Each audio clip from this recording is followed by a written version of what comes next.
پہلے تو میں نے مسلمانوں کے اخلاق سنے تھے، اب تو میں نے دیکھ بھی لیے، پر یہ بتا جب 12,000 آیا تھا جان کیوں نہیں چھڑائی؟ تو حضرت چارہ کاٹتے کاٹتے رو پڑے، فرمانے لگے تو نہیں نہ جانتا یہ بیٹیاں سانجی ہوتی ہیں، پتہ نہیں نا؟ میرے رسول پاک نے تو حاتم تائی کی بیٹی کے سر پہ کپڑا رکھ کے کہا تھا بیٹیاں برابر ہوتی ہیں، تو یہ نہیں پتا جب اس کی 6 بیٹیوں کی شادی ہوئی ہے میرے اندر روحانیت کتنی بڑی ہے۔ فرمایا پھر 12,000 آیا ہے تو 2-4 بچیاں پھر گئی ہیں، تو یہ نہیں پتا میں اندر سے راضی کتنا ہوں، میں تیری نوکری کرتا رہوں گا، پتہ نہیں اللہ کتنی بیٹیوں کو بیاہ دے گا۔ اتنا رویا وہ عیسائی کے پیروں میں بیٹھ گیا، کہنے لگا بابا میں نے تیری مخالفت کی ہے پر تیرے قریب آ کے پتہ چلا ہے کہ تو بہت اونچے اخلاق کا مالک ہے، اور اگر تیرا یہ مقام ہے تو تجھے اخلاق سکھانے والے محمد عربی کی شان کتنی ہوگی۔ ظالم کی بولیے جاتے نہیں لوگ جھوٹے گواہ بن کے، وکیل صاحب کو نہیں پتا ہوتا کہ یہ بندہ مجرم ہے جو میرے پاس آیا، کیا مجرموں کے وکیل نہیں ہوتے؟ بولے تو اس کو پتہ نہیں ہوتا وکیل صاحب کو کہ یہ صاحب مجرم ہے، میرے پاس مقدمہ لے کے آئے، اور اگر بے ادبی نہ ہو جائے تو میرا خیال ہے قاضی عدالت کو بھی پتہ ہوتا ہے کہ مجرم کون ہے اور مظلوم۔ میرے نبی پاک صلی اللہ علیہ وسلم نے اس قدر زیادہ سختی فرمائی اس مسئلے میں، فرمایا جس کو پتا تھا کہ فلاں آدمی ظالم ہے، ظلم کر رہا، پھر وہ ظالم کا گواہ بنا یا اس نے ظالم کی مدد کی، کتنی کی؟ شارحین لکھتے ہیں چاہے اس نے ایک جملہ بول کے کی، چاہے ایک، سارے بولیے، چاہے ایک غریب کو اس نے ظلم کیا تو کہتے ہیں علاج یہ سی، چاہے ایک جملہ بول کے کی، شارحین اس حدیث کی شرح میں لکھتے ہیں ایک جملہ بول کے چاہے مدد کی، جس بندے نے کسی ظالم کی مدد کی کسی مقدمے میں یا کسی صورت میں اور اسے پتا تھا یہ ظالم ہے، میرے نبی پاک صلی اللہ تعالیٰ علیہ وسلم فرماتے ہیں اگر اس نے مدد کی، ابھی ظالم کی بات نہیں ہو رہی، ظالم کے مددگار کی بات ہو رہی، اگر کسی نے ظالم کی مدد کی تو حضور فرماتے ہیں خدا بھی اس سے بری و ذمہ ہے، رسول بھی اس سے بری و ذمہ ہے۔ سنبھال کے رکھے اپنی نمازیں، قربانیاں، حج، زکوٰۃ سنبھال کے رکھے۔ اگر ظالموں کا مددگار ہے، الیکشن آ لینے دے، آپ کو نظر آ جائے گا کون کون ظالموں کا مددگار ہے، نظر آ جائے گا۔ اپنی جیب سے لوگ پیسے دے کے ظالموں کی مدد کریں گے، ان کے فلیکس چھپوائیں گے، بورڈ لگوائیں گے، جیبوں سے پیسے دے کے۔ ہم نے خود آگ لگائی ہے چمن میں اپنے، بے سبب گردش ایام کو الزام نہ دو، ہم نے خود نور کا ظلمت سے کیا ہے سودا، کر کے توہین سحر شام کو الزام نہ دو۔ ظالموں کے مددگار میدان میں آ گئے، یہ چھوٹا لفظ نہیں، میرے حبیب پاک صلی اللہ علیہ وسلم نے فرمایا جو ظالم کا مددگار ہے سن لے جو سجن کے ساتھ کچہری جاتا ہے، وہ یاد رکھے جو دوست کا گواہ بنتا ہے، وہ یاد رکھے جو کہتا ہے میں مانگی گیا تھا، مجھے بلایا گیا تھا قبضہ چھڑانے کے لیے کسی غریب بیوہ کی جائیداد پہ، وہ سن لے تو مدد کر کے نہیں آیا، تو خدا کے ذمے سے نکل گیا ہے۔ رسول پاک نے فرمایا تیرا میرا تعلق ختم ہو گیا، تو ظالم کا مددگار ہو گیا۔ پھر تو کہتا ہے میں بے چین ہوں، میں بے قرار ہوں، میں آزمائش کا شکار ہوں، پلٹ کے دیکھ تو صحیح تیرا گناہ کتنا بڑا ہے۔ میرے نبی پاک صلی اللہ علیہ وسلم کا ایک اور فرمان سن لیں، ابن ماجہ ابو داؤد میں موجود ہے، اس حدیث کو آپ نے یاد کر لینا ہے، کر لیں گے انشاءاللہ، سارے کہیے انشاءاللہ، کر لیں گے یاد۔ حضور صلی اللہ علیہ وسلم نے فرمایا اگر تو ظالم کی مدد کرے گا نا، یہ لفظ دل کی تختی پہ لکھ لینا، یہ مکافات عمل ہے، مکافات عمل دنیا، ادھر کرو گے تو ادھر بھرو گے۔ فرمایا اگر تو کسی ظالم کی مدد کرے گا، سن لے حضور کا فرمان ہے، اگر تو ابن ماجہ ابو داؤد سیاہ میں موجود ہے، فرمایا اگر تو کسی ظالم کی مدد کرے گا تو رب تعالیٰ مرنے سے پہلے پہلے تیرے اوپر بھی ظالم کو مسلط کر دے گا، تیرے اوپر بھی ایک دفعہ ظلم ضرور ہوگا اگر تو ظالم کی، وہ کسی صورت میں بھی ہو سکتا ہے، کسی صورت میں بھی تیرا بیٹا ہی اٹھ کے ظلم کر دے گا، تو الجھ جائے گا، کسی نہ کسی جگہ تیرے لیے تباہی کا سامان ہوگا، تیرے اوپر ظلم ہوگا، اس لیے کہ تو ظالموں کا مددگار ہے۔ چاہیے یہ تھا کہ تو مظلوم کی مدد کرتا، انسانی ایمانی یقین کا فریضہ سر انجام دیتا، تو ظالموں کا مددگار ہو گیا۔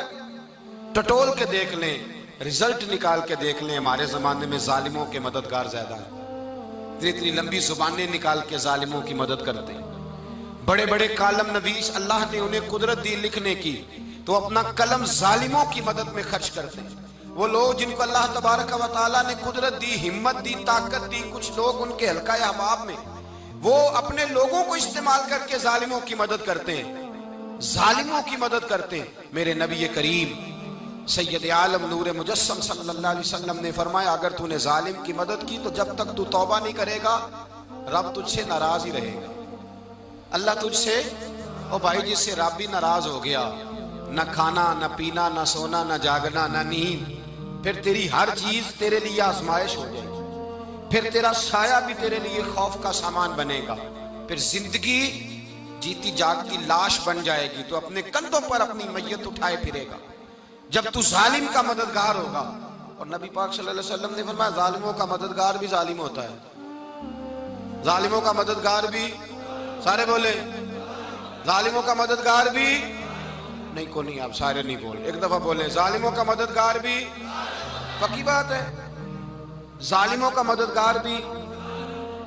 اللہ اکبر، جس کا یارانہ ہو، جس کا دوستانہ ہو، جو کہے میں نے نا اس کو اوکھے ویلے کے لیے ظالم کو یاد رکھا ہوا ہے۔ کبھی مشکل میں رکھے نہیں ہوئے لوگوں نے ظالم دوست، کہتے ہیں میں نے رکھے ہوئے ہیں، بلکہ ہمارے دیہات میں تو کہتے ہیں میں نے بازو بنائے ہوئے ہیں۔ کس کو بازو بنا لیا؟ ظالم بھی کبھی بازو ہوتا ہے، جو ظلم کی تلوار لیے میدان میں کھڑا ہے۔ قارون، حامان، فرعون، نمرود کا حال نہیں لوگوں نے دیکھا؟ اپنے زمانے میں آپ نے کتنے لوگ نہیں دیکھے جن کے سائے سے، آواز سے لوگ کانپتے تھے؟ پھر پولیس کی گاڑیوں میں وہ اس طرح مردہ پڑے کہ دنیا نے تماشا دیکھا ان کا۔ یہ رنگ ہم نے دیکھے نہیں اپنے آنکھوں سے۔